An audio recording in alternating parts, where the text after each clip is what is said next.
знаешь, Руслан, я недавно слышала такую парадоксальную мысль, что вот на дорогах, которые недавно отремонтировали у нас вот в республике, увеличивается количество аварий. Слушай, тебе, конечно, как чайнику, вернее, как чайнице, да, простительно, тебе скидка. На самом деле, мало положить хороший асфальт, это же все надо делать в комплексе. Надо положить нормальную разметку, надо установить камеру видеонаблюдения. Есть вообще миллион способов контролировать скоростной режим. По поводу разметки я с тобой соглашусь. Я сама, когда выезжаю на дорогу, и если на ней нет разметки, я просто начинаю теряться в этом хаосе и... Не стесняйся, для женщины это нормально. Вообще, вот тебе для сведения, да, что дорожная разметка уменьшает аварийность примерно на 20%. Руслан, в чем проблема? Почему ее, ее так сложно нарисовать? Почему у нас ее в городе, вот она только начала появляться? Слушай, хороший риторический вопрос, не знаю, может быть, руки не доходили, может быть, денег не хватало. Как раз именно об этом, о теме дорожной безопасности мы и собираемся сегодня поговорить, выяснить это. Давай поговорим.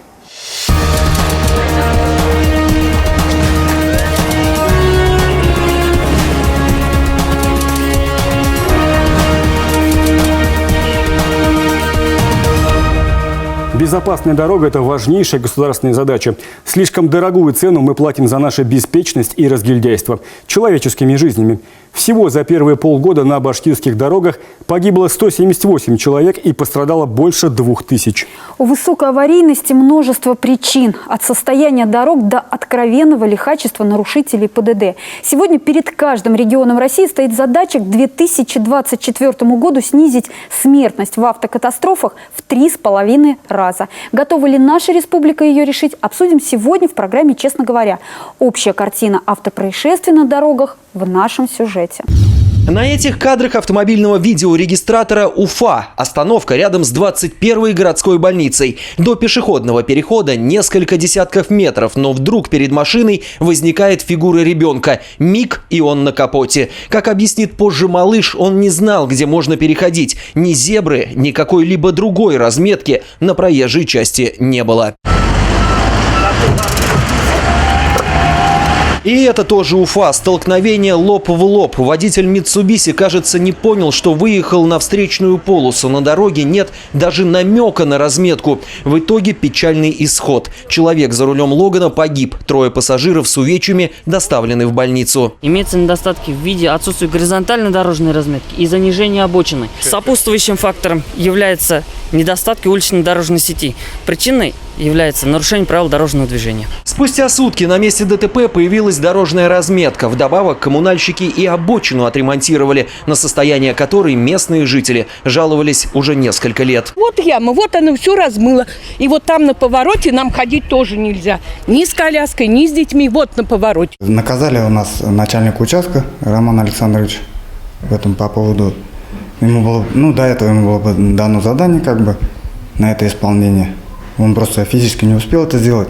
Каждое ДТП со смертельным исходом в республике разбирается на специальной межведомственной комиссии, в которую входят и дорожники, и чиновники, и представители ГИБДД. Они решают в каждом случае отдельно, какие дополнительные меры необходимо предпринять, чтобы ДТП не повторилось. Слишком много жизней в Башкирии уносят автомобильные аварии. Мы в нашей республике, по сути, сейчас вводим новую культуру вождения. Понимаете?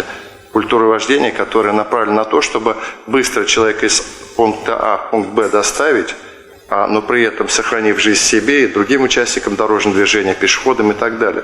Это прежде всего соблюдение правил и скоростные режимы. Наш регион 4-й в России по абсолютному числу смертей в ДТП.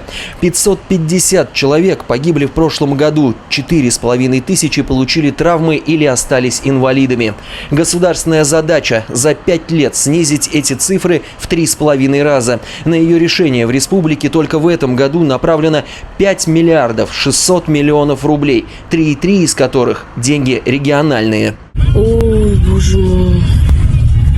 А эта авария – иллюстрация другой стороны медали. Казалось бы, солнечный день, идеальное дорожное покрытие, свежая разметка. И кто-то кому-то не уступил. Человеческий фактор. В итоге 4 пострадавших. Или вот, пешеходный переход. Женщина явно не рассчитала свои силы перебежать дорогу на мигающий зеленый.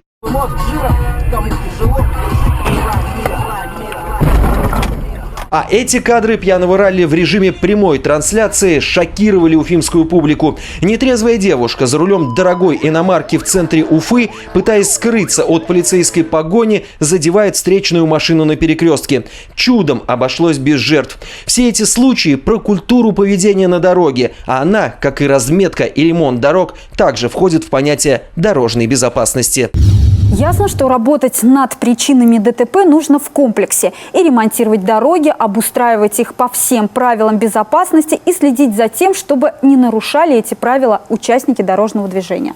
Дорожная разметка и камеры видеонаблюдения, ямочный ремонт и строительство новых дорог, культура вождения и снижение аварийности. Все эти термины стали постоянными в лексиконе в РИО главы республики Радия Хабирова. В конечном итоге все это дорожная безопасность, важнейшая по актуальности тема, которую мы сегодня и обсуждаем с нашими гостями в студии «Честно говоря». Итак, Динар Гильмудинов, начальник госавтоинспекции безопасности дорожного движения МВД по республике Башкортостан. Ильнур Идиатуллин, заместитель начальника управления коммунального хозяйства и благоустройства администрации города Уфы, и Альберт Хакимов, член регионального штаба ОНФ, проект «Безопасные и качественные дороги». Последние полгода комплекс вопросов дорожной безопасности постоянно поднимается на высшем уровне при личном участии руководителя региона. Динар Загитович, вот вы ощущаете то, что власть повернулась лицом к этой проблеме? Ну, конечно, ситуация начала меняться в целом. Понятно, что за один день сделать невозможно, что мы раньше не сделали. Это и установка камер фотовидеофиксации, которую каждый год мы обещали, да, руководство республики говорило, поставим, а в конечном счете не было. Вот сейчас эта работа, так скажем, прошла. Сегодня вот разметки пошли нового термопластика, который делается на территории республиканских всех автомобильных дорог, городских агломераций, так скажем, это Уфа, Стерлитамак, ну, все большие города, и даже в сельских районах начали делать разметку. А во что упирался вопрос? Финансирование? Ну, конечно, в первую очередь финансирование. Понятно, что дорожная безопасность, туда надо очень много денег. Но, по крайней мере, сегодня эти деньги находят и делают. То есть для этого достаточно было проявить политическую волю? Да, так и было. Вот с высоты своего опыта скажите, насколько серьезно сказывается на общих показателях аварийности вот комплексное решение таких вопросов дорожной безопасности? Разметка, камеры видеонаблюдения, светофоры, пешеходные переходы и так далее, и так далее, и так далее. Вот мы возьмем даже вот элементарно. Вот город Уфу. В городе Уфе у нас погибало более 120 человек. В год? В год. В год. Сейчас у нас на дорогах города Уфы погибает 51 человек в прошлом году. Да? В этом году за полгода у нас погибло 12 человек. Это прогресс, понимаете? Не от того, что там все дороги привели в соответствие. Да, сегодня дорог очень много ремонтируется. Это та же дорожная разметка, эти дорожные знаки. Вот сегодня только на республиканских дорогах, вот на территории Республики Башкортостан, не хватает около 150 тысяч знаков дорожных. Поэтому вот, Радий Фаридович, 150 тысяч? 150 тысяч не хватает, да, вот именно на республиканских дорогах. Я не говорю про населенные пункты. Поэтому сейчас вот эту работу взяли на особый контроль. Радий Фаридович сказал, давайте планово, чтобы мы в течение года, 2 лет максимум, чтобы в следующем году эту работу закончить. Да? Мы должны привести соответствие. Это все, по крайней мере, будет влиять на безопасность дорожного движения. Человек будет знать, что там... То есть это все реально, эффективно? Это все реально, эффективно, которое даст положительный эффект. Как осуществляется взаимодействие государственных органов исполнительной власти, ГИБДД и, допустим, города с общественными организациями? Это, Альберт, как в рамках проекта «Качественной безопасной дороги» вы чем занимаетесь? 8 июня приезжала Федеральная дорожная инспекция ОНФ в Республику Башкортостан. Исследовали, получается, дороги города Уфы. Основными нареканиями, которые были со стороны дорожной инспекции, это отсутствие разметки в городе. То есть, как нам пояснил первый замглавы... Недостаточная разметка или ее отсутствие? На 8 июня, недостаточно, наверное, не было ее. Ну, на тот момент вообще практически не было. То есть, когда они инспектировали, даже на основной магистрали, это проспект Салавата Юлаева, разметка отсутствовала. А почему? Что уж говорить У нас о на дорогах футболе. республики 98% именно к весне 98% дорожной разметки отсутствует в республике. Поэтому возникло решение по термопластику. Да, поэтому было принято решение, Радий Фаридович поддержал нашу идею, когда на первом совещании вот у Радия Фаридовича он сказал, что надо сделать для того, чтобы уменьшить количество выездов на полустречное движение. Я сказал, надо в первую очередь сделать элементарно, сделать термопластиком разметку, которая гарантийно обязательно с 9 месяцев. Альберт, мы вас прервали, да? К какому все-таки выводу пришла, она так и называется, Федеральная дорожная инспекция? Называется дорожная инспекция ОНФ. К чему пришли? Качество дорог у нас в Уфе улучшилось по сравнению с тем, как они приезжали к нам 2 года назад. Поэтому за качество дорог нам поставили 4 нашему городу. У нас ситуация с качеством дорог начала выправляться. Давайте будем объективны, да, с дорогами становятся лучше. Да, но нам поставили за безопасность единицу нашему городу. Это самый низкий балл. Вот. И в основном что включает в себя это понятие безопасности по их оценке? По их оценке, ну, как они инспектировали, проверяли, сказали то, что в основном у нас оценка идет на установку заборов, вдоль дорог, ограждений вдоль дорог и на камеры акцент. А у нас вот так вот весь город, да, теперь заборами будет обставлен? Ограждений, повторюсь еще раз, ограждений. Просто Алсу меня постоянно иногда спрашивают, да, зачем эти заборы, они только мешают. Это как раз для того, чтобы дети и другие несознательные участники дорожного движения не выбегали на проезжую часть. Для этого же нужна профилактика как раз. Это о профилактике сейчас Динар Загитович еще обязательно расскажет. Давайте закончим.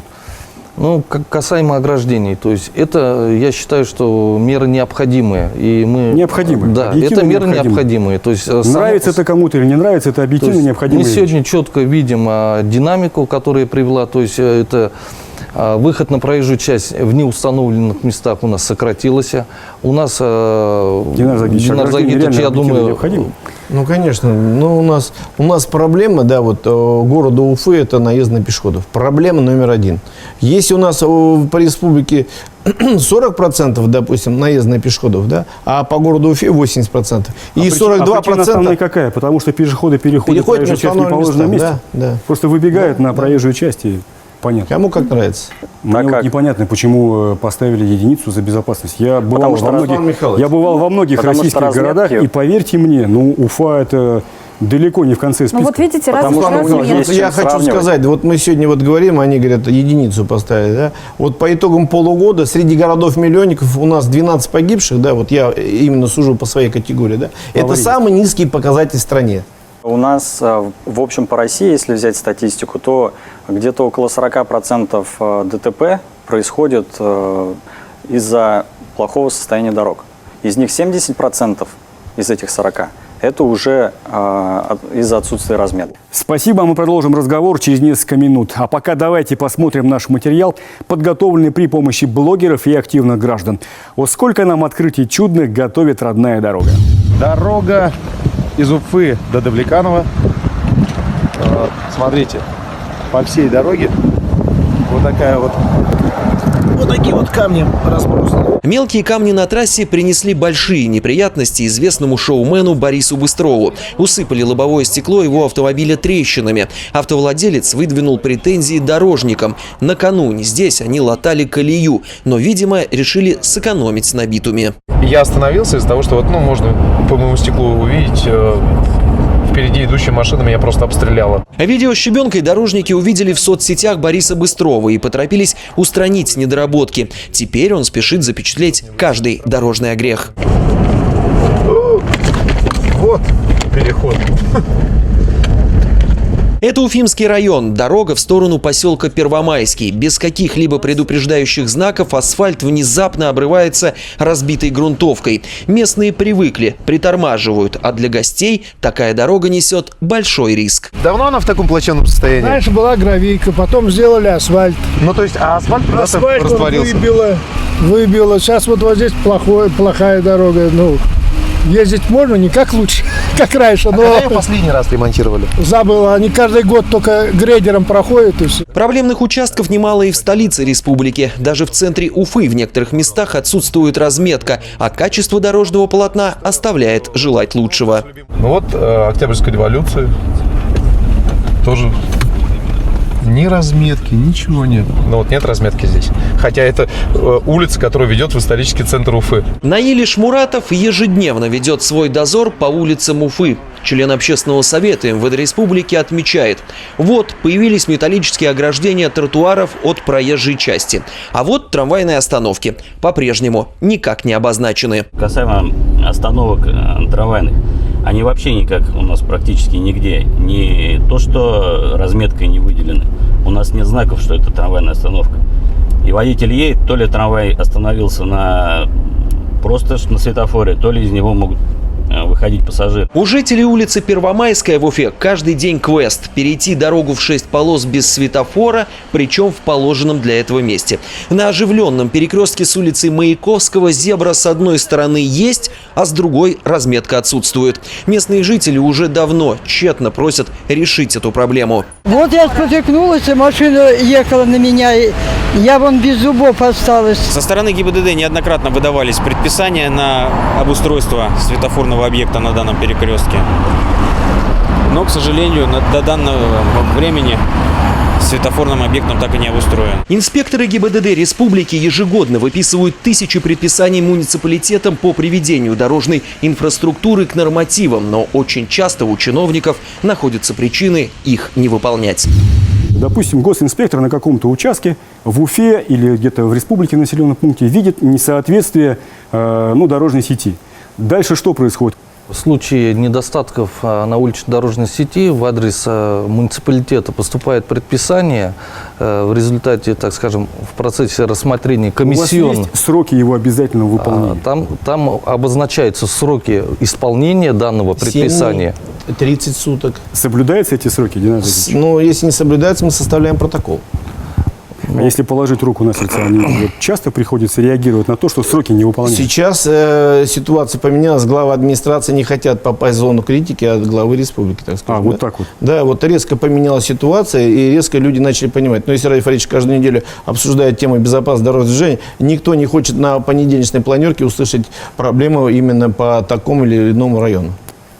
Даже в центре города Уфы у нас еще не все дороги разлинованы. И давайте не будем говорить, что у нас конец весны. А у нас сегодня 52 улицы делается капитальный ремонт. Вот именно они сдадут эти все работы 1 октября. Поэтому 1 октября на этих дорогах тоже появится термопластиком разметка. Поэтому... Ну, начертите хотя бы хоть, я не знаю, хоть чем-то. Но она совсем вот не размеченная. Нет, вот на тех объектах, на которых ведутся ремонтные работы, соответственно, эти работы по нанесению дорожной разметки, это завершающий этап.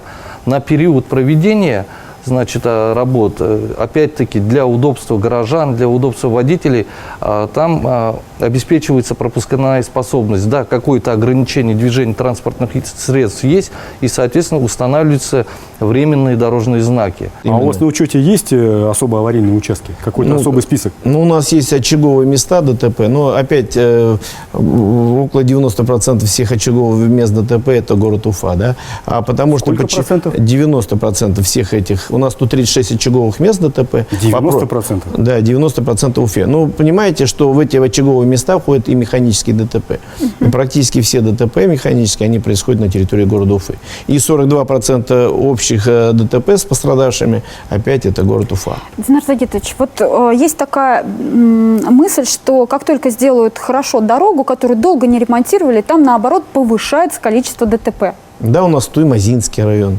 Вот Архангельский район, в городе Уфе, да, вот именно ДТП больше. Ну вот я же сказал, что самый главный аспект – это постоянно говорить о безопасности дорожного движения, пропагандировать и ставить камеры фотовидеофиксации. Поставим эти камеры фотовидеофиксации, ситуация поменяется. Кстати говоря, как определяется схема расположения, дислокации стационарных камер видеонаблюдения? В соответствии с каким нормативным актом? По очагам аварийности. Как?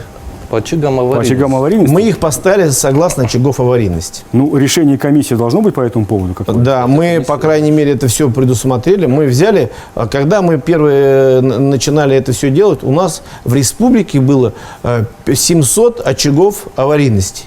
Вот это на какой момент? Это в 2008 году. Первый раз мы, когда камеры поставили, у нас была такая ситуация. А сейчас у нас 136. Динар Загитович, вот объективно говоря, скажите, мы отстаем от соседних субъектов по оснащению камерами видеонаблюдения? Ну, конечно, в республике Татарстан, вот как мы все хотим, не хотим. Я деликатно назвал соседний регион. Ну, я сказал соседний регион. Там более 2000 комплексов. У них 22 тысячи километров автомобильных дорог. Меньше, чем у нас намного. 56 тысяч километров автомобильных дорог. У нас на сегодняшний день 240 комплексов, а у них более 2000. Почему сложилась такая ситуация? Но я же сказал, что не было понимания со стороны республики, что надо ставить камеры. Нам сегодня вот задача поста. Нам не надо количество суммы штраф.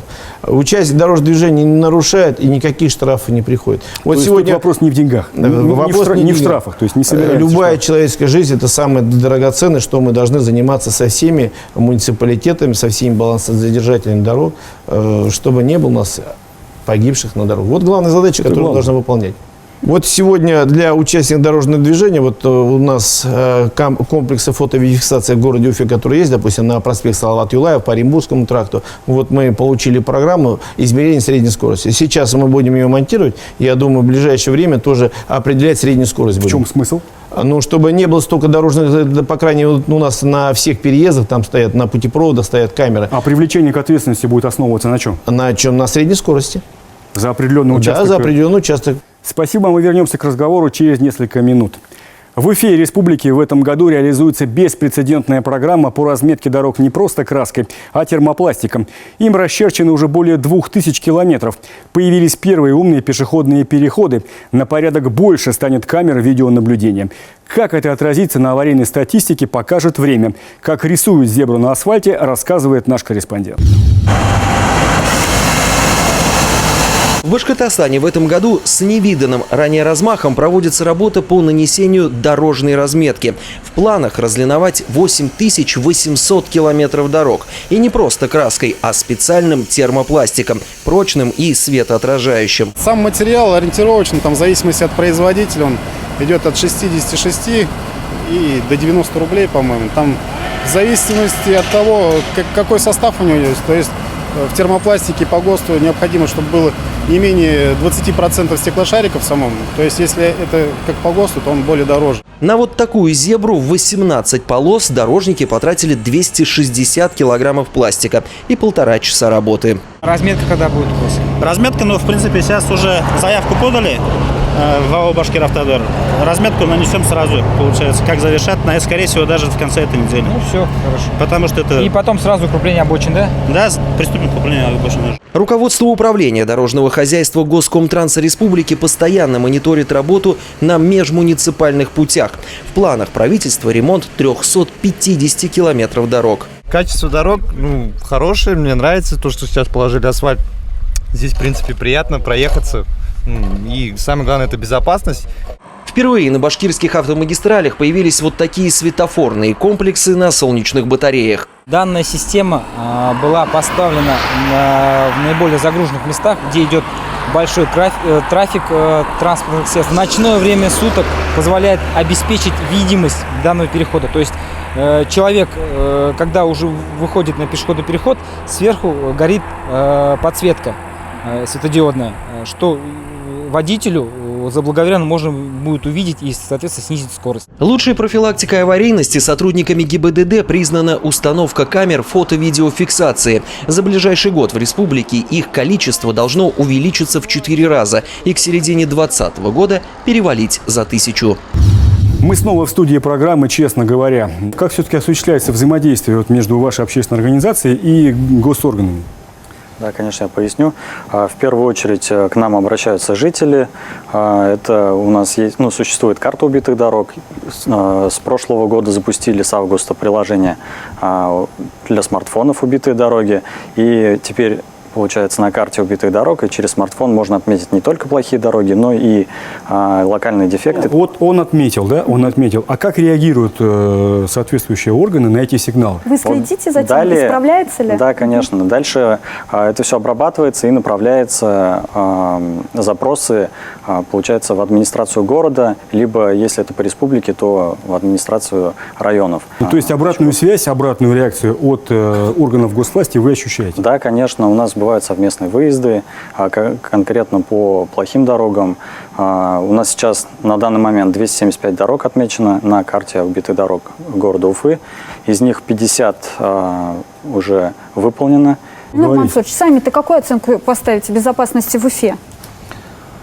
Ну, на сегодняшний день эти работы не завершены, я это подтверждаю. Есть еще над чем работать? Есть. И Какие планы и перспективы вот на ближайшее время? На ближайшее время, то есть вот буквально в течение месяца мы на сегодняшний день совместно с ГИБДД уже проехали каждый участок. Это первоочередные все школьные, дошкольные учреждения. У нас заключены уже контракты и работы ведутся. Это по установке ограждений с целью предотвращения выхода детей на проезжую часть. Это нанесение дорожной разметки. Это ревизия, модернизация и в случае отсутствия установка, вплоть до установки светофорных объектов. То есть это целый комплекс работ. Динар Загиевич, принимаются серьезные меры по снижению аварийности. Их достаточно для достижения результата и задачи, которая поставлена Владимиром Владимировичем Путиным, снизить к 2024 году смертность в 3 раза? Да, конечно, это задачи выполнимые. Вот именно Владимир Владимирович поставил один из главных критериев национального проекта – это безопасные качественные дороги. Сегодня поставлено всем ведомствам, не только МВД одной сегодня будет заниматься, и дорожные коммунальные службы заниматься будут. Да. Ситуация будет меняться, я думаю, на корню. Вот увидите, я думаю, на следующий год мы обязательно цифру уменьшим. Посмотрим. Ну, на самом деле программа масштабная, беспрецедентная, и дай бог, чтобы она была реализована. Спасибо вам, уважаемые гости, за честный разговор.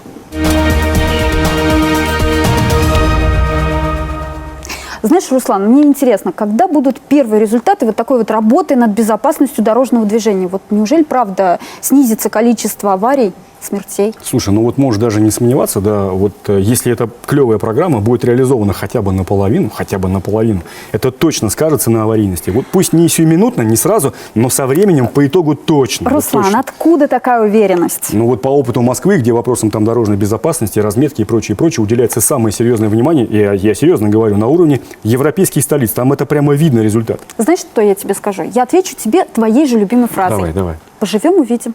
Тебе слово. Поживем, увидим. Почти 100 лет исполнилось бессмертному призыву турецко подданного Остапа Бендера ударить автопробегом по бездорожью и разгильдяйству. Пресловутые бездорожье и разгильдяйство никуда не делись и поныне. Процветают они и на наших родных башкирских просторах. И реально, вернее, нереально бесит любого нормального участника дорожного движения. Поэтому решимость нынешней власти принести, наконец, нашу многострадальную дорожную сеть в цивилизованный вид можно только приветствовать. Масштаб прежде невиданный, затраты соответствующие. Главное, чтобы повелители термопластика и асфальта не путали личную шерсть с государственной. Смотрите нас на канале БСТ и берегите себя и своих близких.